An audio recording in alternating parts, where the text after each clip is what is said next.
I used to work as a night restock worker at a supermarket in a somewhat rural town. The store was called Great American. It was the biggest and best supermarket in the area. My shift would be as soon as the store would close at 10. I'd work from 10 p.m. to 3 a.m. the latest, restocking the shelves and organizing everything before the next operating day. I of course had the keys to the store for the after hours. It would be a team of 2, myself and one other, either Terry, Carter, or Alfonso. Tonight I was supposed to be working with Terry. I arrived to the store and let myself into the back where all the inventory yet to be stocked was. I started my work using the pallet jack to bring a whole pallet of boxes out to the shopping floor. I started with the bread and nuts aisle, rotating the older loaves in the front and putting the newer loaves in the back. Halfway through, I realized I hadn't seen Terry yet. I walked to the back area of the store where the inventory was, where we'd leave our belongings. He wasn't back there yet.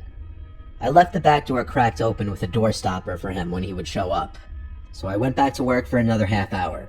And with still no sign of Terry, I once again went to the back of the store. He wasn't in there, but I noticed the back door was shut.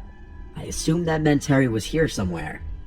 I went to open the back door, and saw the door stopper was outside, which I thought was weird that he kicked it outside instead of bringing it in. I called Terry's name and it echoed through the room. He didn't call back, so I decided to call him. He picked up, sounding like he was in bed, and I asked him if he was at work. He said he wasn't coming in tonight because he was sick. Suddenly I got the chills.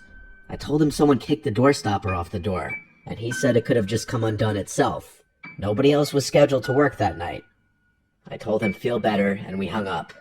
I wasn't sure if I was convinced that the door stopper came undone itself, because I kicked it under the door pretty tightly.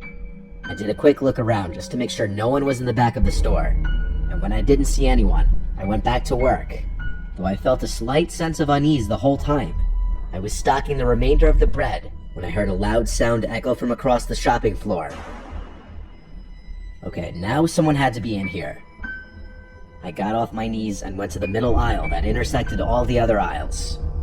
I looked straight down the aisle and stood there for a hot second, and all the way on the opposite side of the store in the dairy aisle, a man dressed in black walked past the middle aisle, looking down in my direction. I felt my heart drop.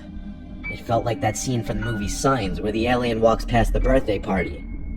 I had to think logically, that maybe this was someone else filling in for Terry's shift that our boss didn't tell me about. I started to speed walk down the center aisle and yelled "excuse me" very loudly. I looked to the left down every aisle I passed since he went towards the front of the store. In one of those aisles, he was waiting at the end of it, standing there fully facing my direction.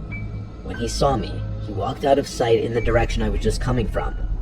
I yelled "excuse me" again, and started to run down that aisle to catch up to him. I didn't get a good look at his face yet. When I got to the front of the aisle by the cash registers, I looked down the direction he went, and I saw him all the way at the end by the bread aisle. Half his body was hidden behind the shelf. His mouth was hanging open, and he started to wave me over, but he didn't say anything. His face was freaking me out. I attempted one more time to speak to him and said, "Who are you?" And he disappeared behind the shelf. I wasn't being paid enough for this. I went outside to sit in my car and call my boss. He picked up and I told him there was some random freak roaming around the store. He told me to get him out of there if I can, or call the police to get him out. I was not going to attempt to physically remove a crazy person from the store, so I called 911. I waited in my car until a police car showed up. I greeted the officer and asked him to follow me inside. We walked around the place looking for the man, and we saw him at one of the aisles again, creepily standing there again as if playing a game. When the police officer commanded him to come here, he actually listened. He was put in handcuffs, and he was the strangest man I'd ever seen. He kept smiling and looking at me non-stop, licking his lips. He had huge bags under his eyes. The only words he spoke were when answering the police officer, saying he was looking for a snack.